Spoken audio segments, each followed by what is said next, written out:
We moved to the country to start a new life off-grid in southern Arizona. Working with nature to build a sustainable future.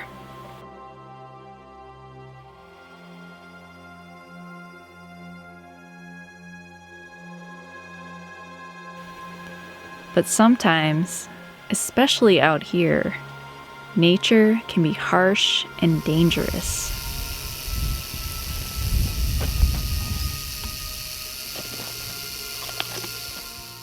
Okay, so I possibly found the one thing that's worse than finding a rattlesnake on your property. It's finding a rattlesnake, but then you turn away, look back, and then it's gone. So I'm a little hesitant to go around this area. It's a little too close for comfort, if you know what I mean. This is why you gotta watch yourself out here. That one does not look happy. We've had some too close for comfort encounters with snakes before. But it wasn't until recently that one of our worst fears came to pass.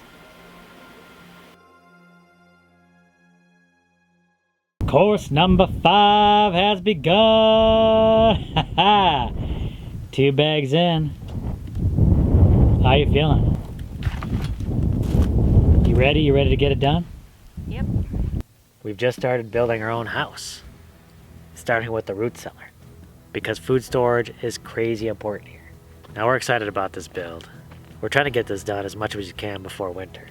Now because we want to try and get this thing built as quickly as possible, I wanted to try and get out here early, try and get as much work done before the sun comes up and things really start heating up. The course was halfway done.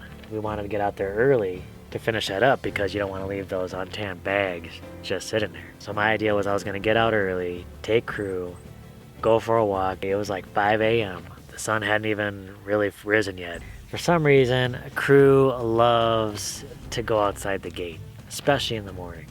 But this particular morning, we started heading along the road right outside of our property, and he's sniffing in the bushes, and then I hear a sound.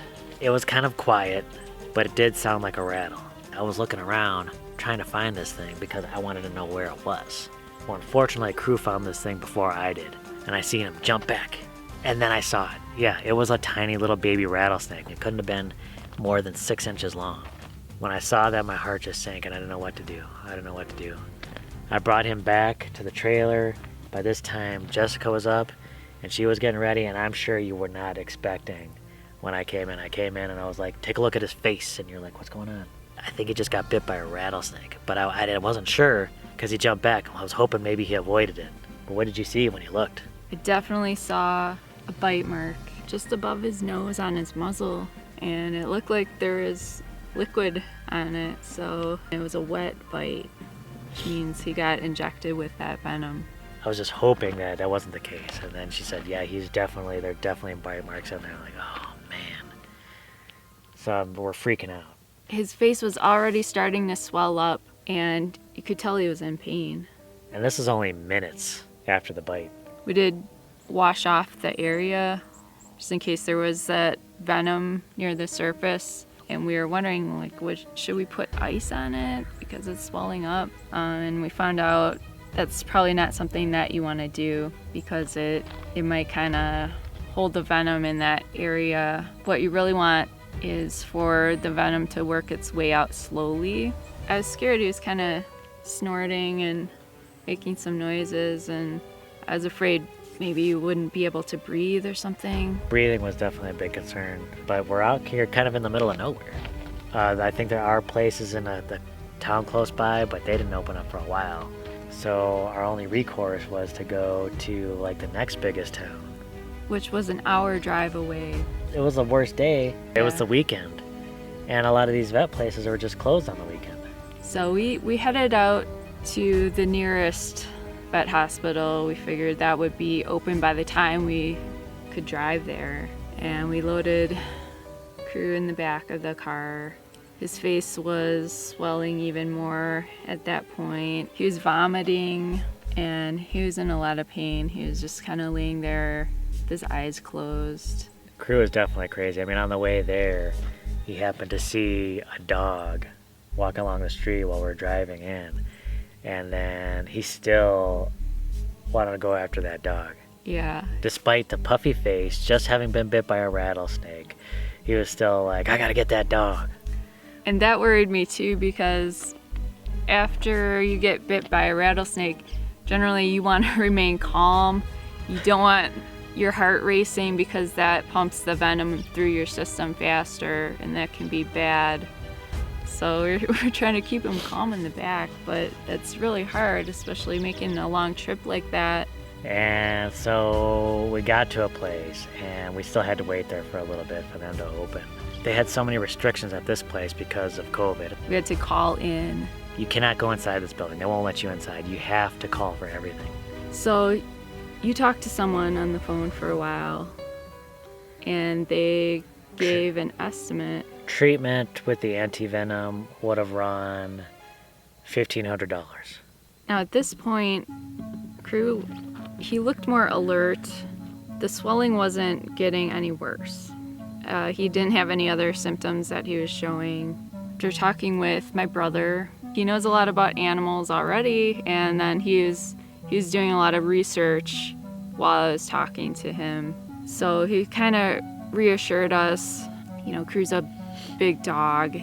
So that body mass really probably helped protect him. The fact that this was a baby rattlesnake, we found out that the venom may have been more potent than an adult rattlesnake, but a lot less in quantity. They're going to deliver a lot less venom. Plus, they're not as big. Their fangs might not be able to get quite as deep. Yeah, so Crew might have actually been really lucky. So the first day, I think we actually saw him swell up, but then it started going down. Yeah. The swelling actually started reducing on the first day. And so the next morning, it was a little puffy again. And we even saw some swelling down around his neck. Akitas have loose skin around the neck area, and that was a little swollen. But it wasn't to the point where it was constricting airflow, and he was able to eat and drink okay. His attitude, he was still puffy in the morning, but he was completely normal as far as his behavior goes. Mm-hmm. But as that day went on, the swelling went down, and on the third day, you almost couldn't even tell.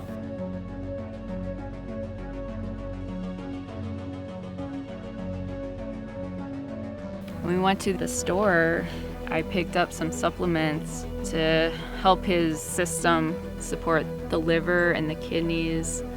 Those are organs that are going to be really working hard to remove the toxins.